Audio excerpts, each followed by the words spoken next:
Hi, my name is Wayne Selznick, and this is the second episode of Writing Light for February 12th, 2011. Every week we check in on my progress writing my second novel, Light of the Outsider, and I talk about a particular aspect of writing that book and use examples from the work that I did in the previous week. Let's do the numbers from the book here. Over the course of this last week, I wrote 6 out of 7 days for a total of 5,838 words. Wrote for, all told, a little less than 6 hours. Worked out to about 973 words per hour, which is still almost 175 words over my my daily quota, or my hourly quota, because they tend to be the same. So that's good. Still ahead of the game. Between the first week and this week, we're looking at about 1,085 words per hour on average. There's 77 days left until the end of April, when I intend to have this first draft, and assuming that the first draft is about 80,000 words, that puts me just about halfway through the first act, or about 16% done with this draft.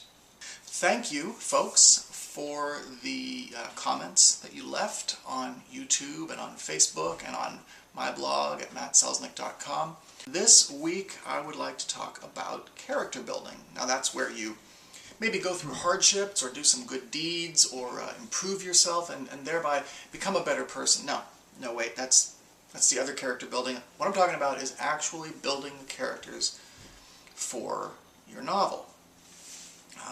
And I always want to give the sort of disclaimer that this is not how to do this. This is not even how necessarily I do it all the time, but it's how I'm doing it for this work, Light of the Outsider. In this book, plot and character are interwoven. They're tightly meshed. One would not exist without the other. One drives the other. This is how I like it. This is what I like when I read stuff, and this is how I prefer to create stories. It's what makes them interesting for me. In Light of the Outsider, we're dealing with 6 viewpoint characters who are all in such desperate straits that they are driven to some pretty extreme stuff when they're given the opportunity to change their situation. So you have to know, or I have to know, what is their story? What is each character's motivation? What's my motivation? Why would they do the things they do, sometimes very, very nasty things, in order to hopefully achieve this change? And how bad could their lives be that this change becomes so important that they would risk so much and do so many nasty things to achieve it? Every scene has a different viewpoint character, or I should say a particular viewpoint character. And that gives me an opportunity to tell the story through their eyes and to reveal in little bits and pieces some of those reasons that they're motivated to do the things that they're doing. Much of the first third of the novel will probably be dedicated to that, establishing who these folks are and why they're doing what they're doing.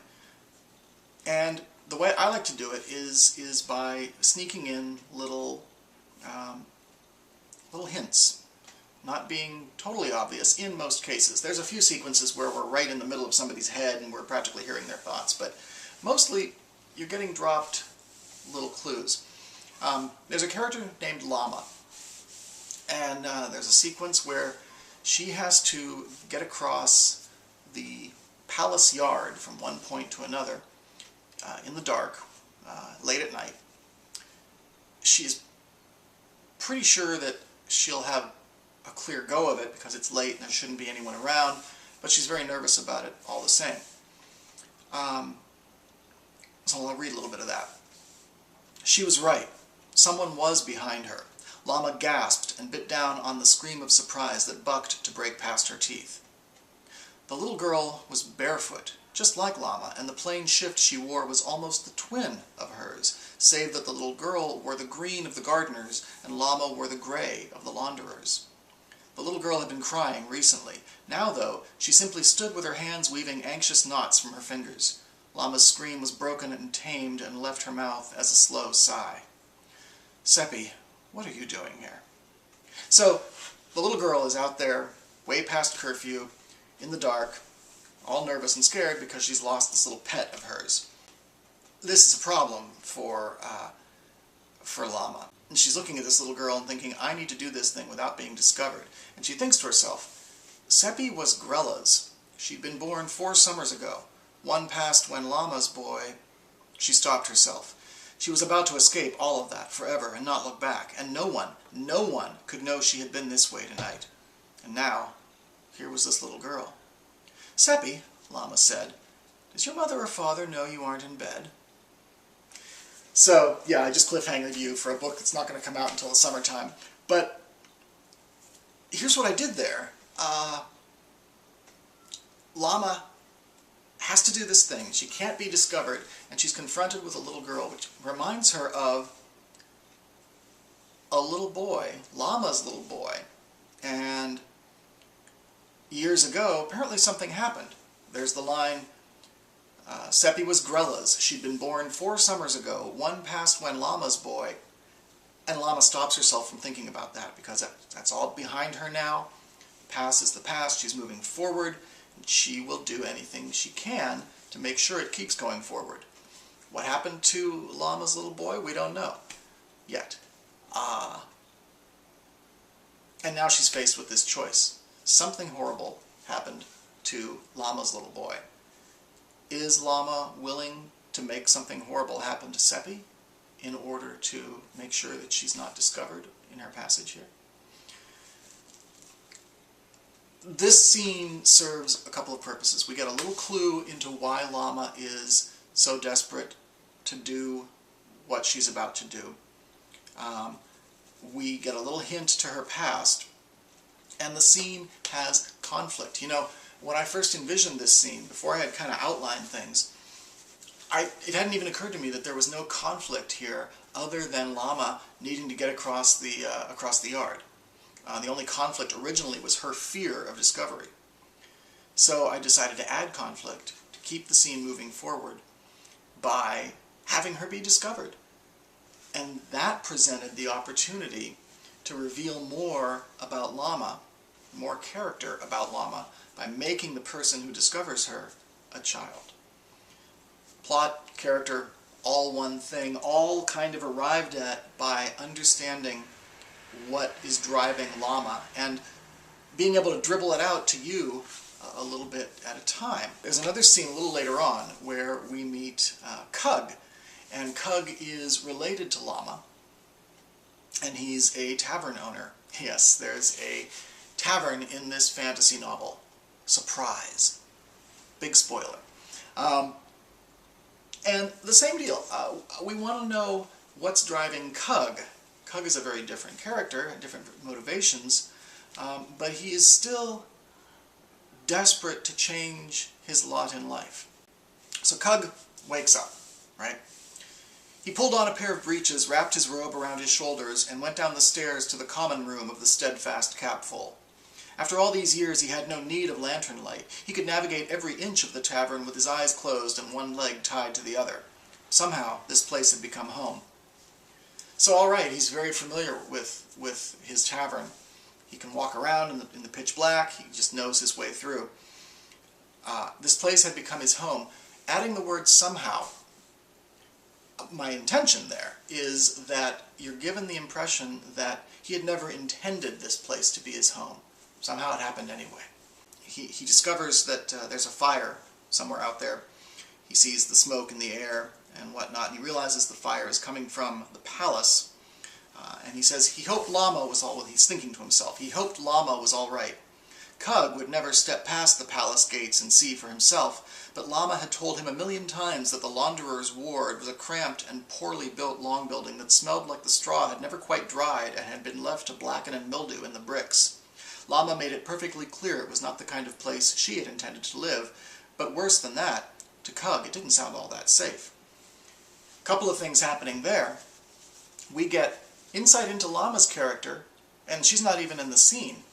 And we come to understand that she and Cug have a connection, and that Cug is concerned about her. Now, in the next scene, or actually in the next line, Cug kind of turns his mind around. There was no point in dwelling on it. Once things were under control, some of the palace yard staff were bound to break away and find their path to the steadfast capful for the first meal, or, if the fire was a horrible affair, to send their memories to bay with drink. Either way, Cug would have plenty of opportunity to get all the news. Llama was fine. She wouldn't put herself at risk. More accurately, she wouldn't allow herself to end her days as a palace yard servant. She was far too proud for that. Cug frowned, proud like her mother, and her pride hadn't kept her from her fate. That was a circular path, already trod. Right now, today, here, fire or no, Cug had a tavern to prepare for the day. So, we're learning a little bit more about the relationship here. Cug knew her mother, knew Llama's mother. Llama's mother was as proud as her daughter, but something happened to Llama's mother. This shows us insight into Llama, it shows us insight into Cug, and it tells us that there was something bad that happened to Llama's mother. So now we know that Llama had something bad happen to her little boy and to her mom, and that this tragedy, whatever it might have been, has affected Cug as well. So there's a couple little snapshots that emphasize character building and exposition without just dumping. We get a little bit of the story, we get a little bit of the backstory, we get a little bit of the world building, we learn more about the characters, and the action is proceeding. Writers who are watching, I would love your feedback, your thoughts, your opinions on character building, and more importantly, character revealing in your stories. There's various ways to provide feedback, including the voicemail and comments, of course, on the YouTube channel and the Facebook page and my blog. Also, I want to mention, I would love it for you folks watching to tell somebody else about this show and point them to whatever link you'd like, whatever is most convenient for you. Share it on Facebook or on YouTube, or even embed the video on your own Facebook wall or on your blog or what have you. Spread it around. Let's try to build up the audience week by week by week as we go through this, so that we can get a real conversation going. And again, thank you to the folks who have already contributed to that dialogue. Keep it coming. Alright, that's it. My name is Matthew Wayne Selznick. This is episode 2 of Writing Light, or Writing Light of the Outsider. And I will talk to you in a week. Bye-bye.